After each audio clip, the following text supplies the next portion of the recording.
חלק 2, למי שלא יודע, טליה הפסידה, ועכשיו היא צריכה לאכול את הצ'יפס עם הכמות חרדל הזאת. אפשר לקחת מים?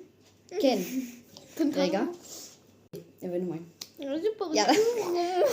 זה אצלך. אני מקווה זה החרדל. יאללה. אני יכולה. 3. זה צ'יפס גדול מדי. זה גדול כדי שזה... יאללה. ביס אחד. יאללה. תאכלי.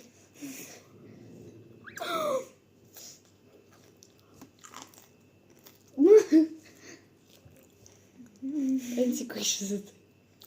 אם זה חייך לך תשתי, הכל בסדר. אתה יודעת כמה אנשים ראיתי ששתו? שתו את כל הבאר. לא יודעת, לא משנה. אני לא מרגישה את הלשון. כאילו, בקטע טוב, אני לא מרגישה שום חריף. אוקיי. אנחנו כנראה עושים סבב 2. אבל יותר הרבה חרדל.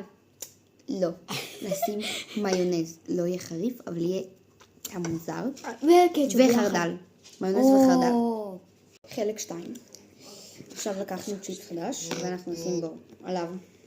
בואו נעשה את זה מהר. תירשמו לערוץ בינתיים שהיא שמה את המיונז אוקיי, ואני מיונז. שמה.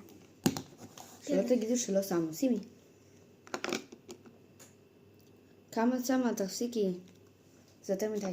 מה שכן, זה יצא כמעט שווה בדיוק. הנה. תירשמו לערוץ. לקחנו פעמיים. תגיעו ל-700. אוקיי, את ראשונה בוחרת. לא להסתכל. לא מסתכל. בום, בום, בום. יש לי חרדל על הצ'יפס.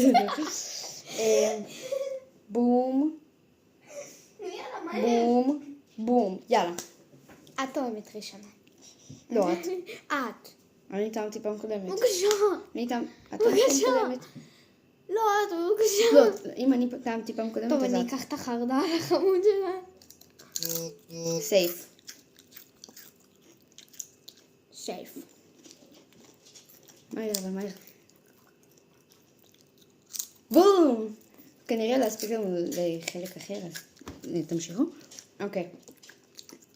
סייף. בום! סייף. אני מפחדת שחשב. עכשיו את מרגישה מה שאני הרגשתי.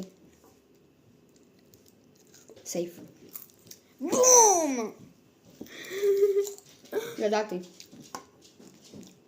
סייף. סייף.